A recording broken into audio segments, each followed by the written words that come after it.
Rod Ovett here with another Take 5 brought here each day, Monday through Saturday, on our Facebook page for Rod Ovett and Logos Institute of Biblical Studies, along with a 1-minute message you can find there called Daybreak Devo.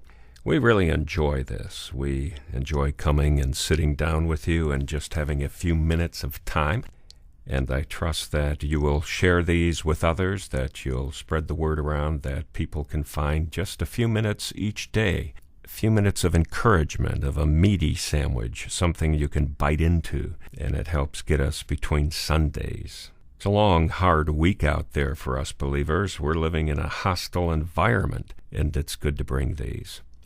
We're continuing in our series from Romans, chapter 12, 9 through 21. We've talked about some good things so far, that love has to be sincere, non-hypocritical, that we need to hate and abhor what is evil, and we need to cleave and cling to what is good. And today we continue, and we look at the verse that says, "Be devoted to one another in brotherly love. Honor one another above yourselves." And in keeping with the normal way Paul lays out the Scripture, he'll tell you something, he'll admonish you something, and then he'll give practical examples. So here he's telling us to, put aside that which is evil, cling to what is good, and then he gives us some examples of how this can be worked out in everyday life. He says you need to be devoted to one another in brotherly love. Now, a little background: Jewish people at that time, they were used to taking care of the needs of their community, and Christians, for the most part, followed. We're told that a little later on in this very same chapter. This modern phenomena of well-to-do and hungry Christians in the same city, let alone the same church, would have shocked the moral sensibilities of ancient Jews and Christians, although it's interesting to note it probably wouldn't have bothered the pagans much. In antiquity, hospitality meant putting up travelers without charge, putting them up in your home while they were in your town.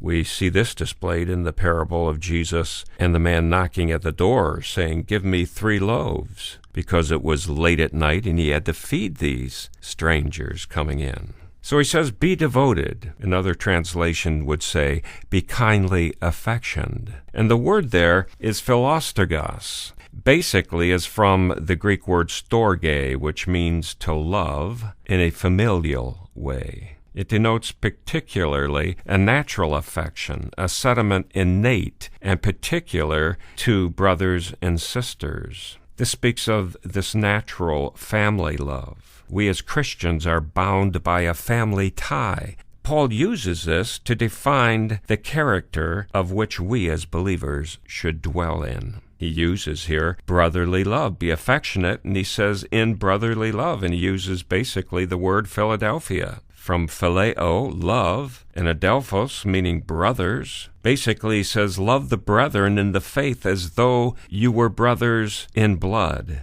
And so he says brotherly love. How's this accomplished? He says in the very next verse, by honoring one another above yourselves. Whoops, here we go. Now we're getting personal. What's that about? What's very interesting is that out of all the relationships from which to choose, the New Testament speaks mostly of sibling relationships. It becomes a central topic for shaping our relationship with one another in the church. This kinship or sibling ethic is used throughout the Scriptures, and it's used to evaluate if we're being compatible or incompatible as the household of God. We see phrases like, be of the same mind.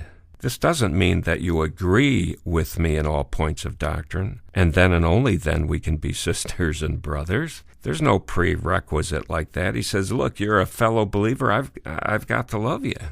In his Corinthian letter, Paul urged the people not to take each other to court, for instance, over disagreements, especially in front of non-believers. And that sounds very odd in this North American Christian culture. We can never achieve this type of unity in the church if we insist that it can only be achieved by accepting me on my terms. Only a spirit of humility, a willingness to sacrifice what we hold dear for the sake of the love of another.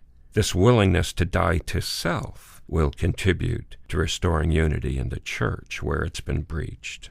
When each of us ceases to demand of others that they recognize and accept us, and instead display a willingness to regard others within our church body as more important than ourselves, then we'll see a transformation. But isn't it interesting that we can go to church and on the way home or the way there, we're just tearing down people we met right there in our fellowship?